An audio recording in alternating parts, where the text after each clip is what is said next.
que faziam na época da Assembleia de Westminster? Produziam ativamente um saltério. Foram apresentadas a eles duas traduções do saltério, a de Rose e outra. Eles disseram: vamos escolher a de Rose porque é a mais literal e fiel.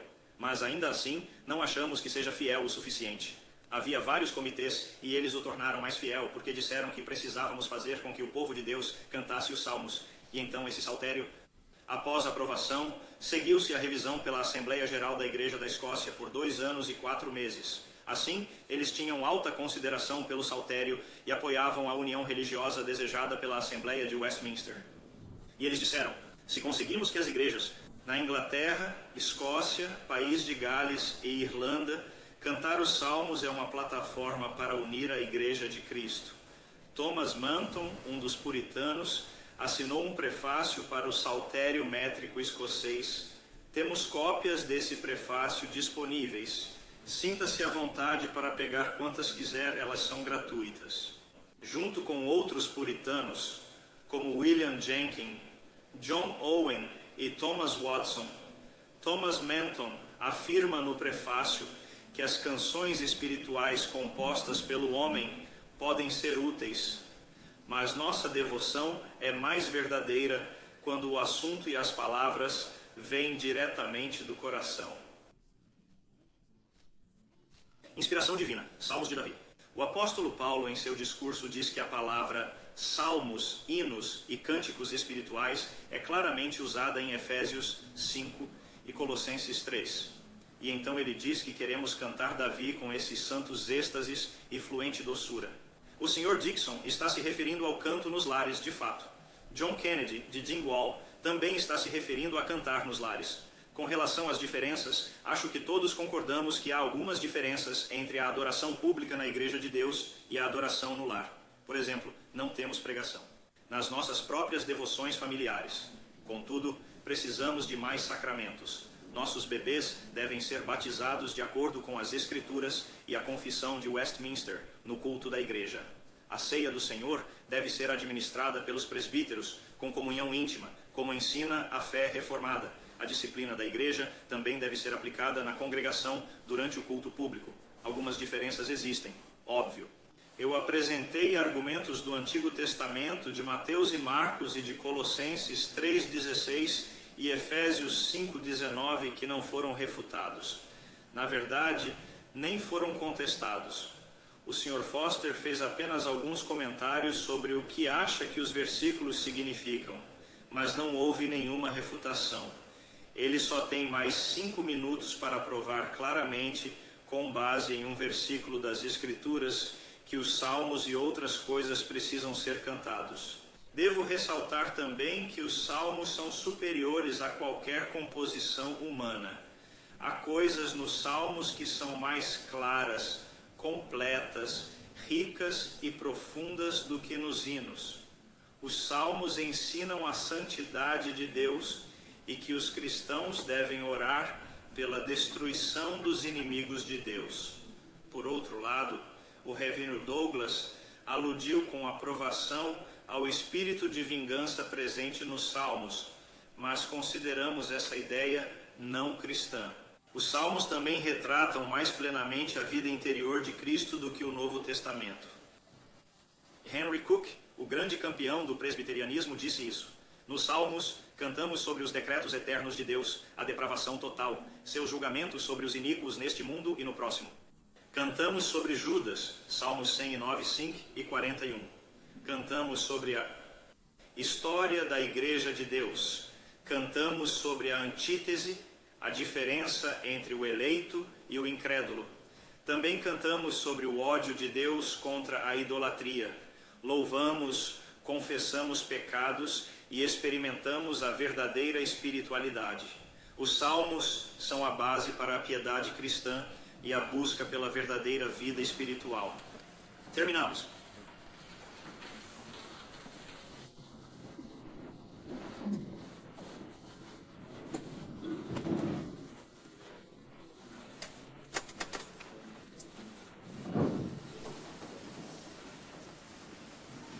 Cinco minutos são curtos em um púlpito presbiteriano. Veremos o que fazer. Muito rapidamente sugiro que o Sr. Stewart não estava ouvindo o que eu disse, porque eu simplesmente apontei, sem entrar em uma longa exegese, e nem por um momento me considero uma autoridade em hebraico ou grego. Mas mostrei o que Calvino disse, o que Knox disse e o que outros líderes disseram a respeito de Efésios 5 e Colossenses 3, e indiquei que eu estava de acordo com isso e que está claro que eles não estavam de acordo com aqueles que defendem salmodia exclusiva. Sim, há uma diferença no lar e na igreja. Não há bancos na casa. Há cadeiras confortáveis, mas o espírito de adoração deve ser o mesmo. Você não pode cantar aquilo que, se fosse cantado na igreja, estaria violando o segundo mandamento no lar, e Deus não se ofenderia com isso. Não é um absurdo dizer o que acabou de ser dito. Permitam-me encerrar trazendo esse assunto um pouco mais perto de casa. O pacto protestante reformado, companheirismo, aqui em Balimena, está associada, intimamente ligada às igrejas reformadas protestantes na América. E as igrejas reformadas protestantes na América cantam mais do que os salmos. Apenas nas igrejas se devem cantar os 150 salmos de Davi, os 10 mandamentos, a oração do Senhor, os 12 artigos de fé, os cânticos de Maria, Zacarias e Simeão, a oração da manhã e da noite antes do sermão. Antes do sermão devem ser cantados.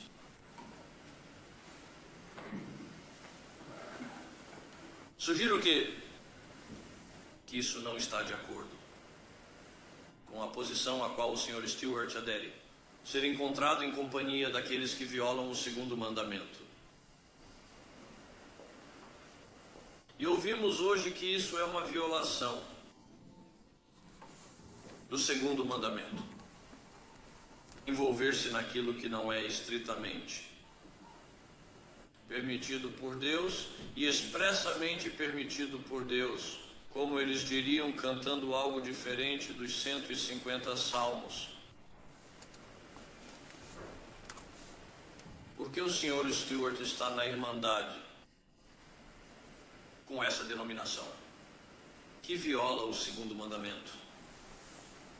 Sugiro que, eticamente, a Igreja Presbiteriana Livre está muito mais próxima da verdade do que aquela que adotaria uma posição como essa.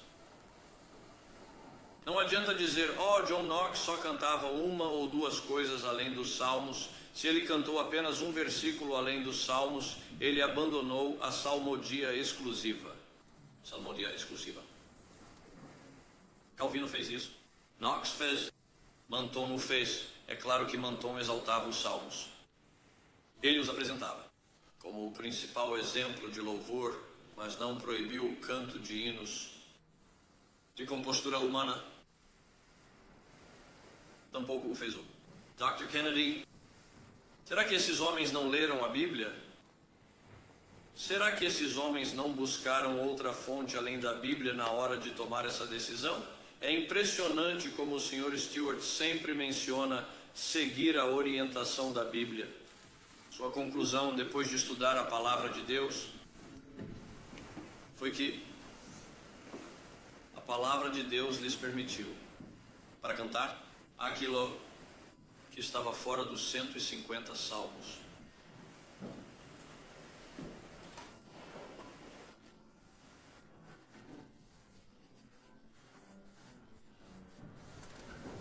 Se eu não puder cantar nada além dos 150 salmos, nunca poderei elevar o nome de Jesus em adoração. Nunca poderei fazer isso. Esse nome que está acima de todo nome, o nome de Jesus, estou proibido. Louvar a Deus ou não fazê-lo, estarei violando o segundo mandamento. Não acredito nisso nem por um momento.